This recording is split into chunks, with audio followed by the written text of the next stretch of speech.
first issue that I came across when building this kit was a mistake where I had misinstalled the rear differential. This caused the front wheels and the rear wheels to drive towards each other.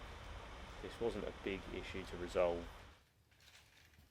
Only a small amount of disassembly was required to extract the rear differential and refit it in the correct way.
After assembly of the Bugatti Chiron, I found that the engine wouldn't turn over when in gear or driven directly by the wheels.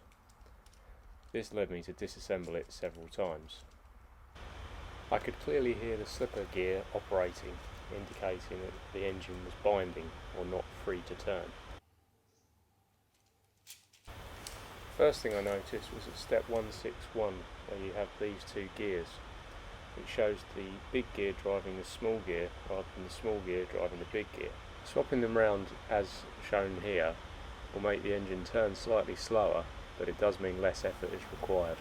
As you can see, the V8 crankshaft drives a gear which then drives two other gears which drives the two inline fours. When the engine is assembled into the chassis, it's physically squeezed together. In my case, this pinched the crankshafts and made it much more difficult to turn. Initially I tried to alter the operation of the crankshafts by adjusting the three gears. The next step is to disassemble the engine, and this will allow access to crankshafts. With both four-cylinder sections removed, now is the time to check the clearances of the V8 crankshaft, as there needs to be a little play between the connecting rods to allow the crankshaft to turn. Too much play will allow the crankshaft to be pinched, and this will add further friction to the engine assembly. It is also worthwhile confirming the separate barrels are meeting correctly without gaps. If gaps are present, it may be resolved by replacing the pins that join the barrels together. As you can see, I now have very little clearance between the connecting rods, as I have already removed a small amount of material using a fine file.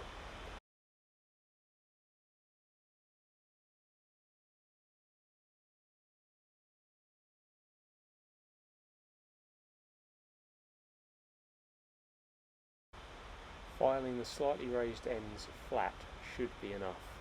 Don't rush this process, as you can always file more away, but you cannot add more after. File one, reassemble the crankshaft, and check. As you can see, the connecting rods are still free to move. Now reassemble the V8 part of the engine and confirm that it rotates smoothly.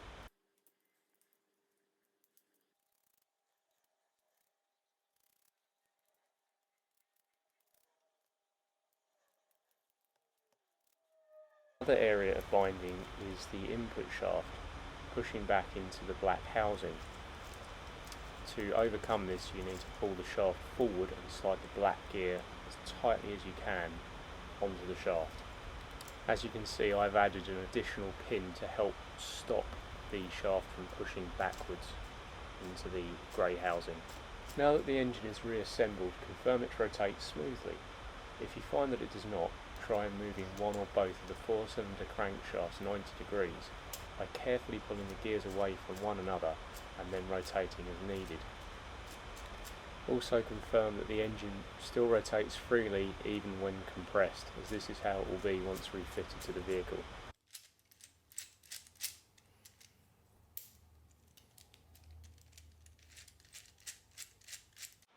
You can now reinstall the engine to the car, but take note of a small white spacer that will have dropped out when the engine was removed.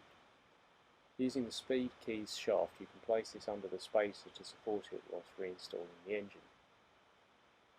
I have, however, found that this spacer increases friction in this driveline and have removed it. Now it's time to refit the engine into the chassis. You may need to manipulate the slipper gear to enable the shaft for the engine to engage correctly. You may also need to use the piece of the speed key that was removed earlier to push the shaft that has the small black gear on it from behind. This fits between the 3 gears on the back of the engine housing.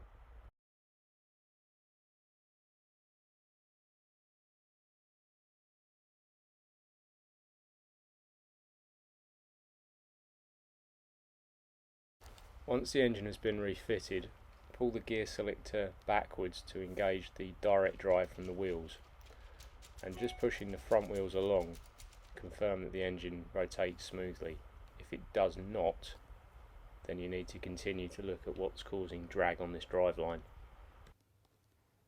It's possible that the small gear above the slipper gear could be the problem if you still find the engine is not rotating cleanly.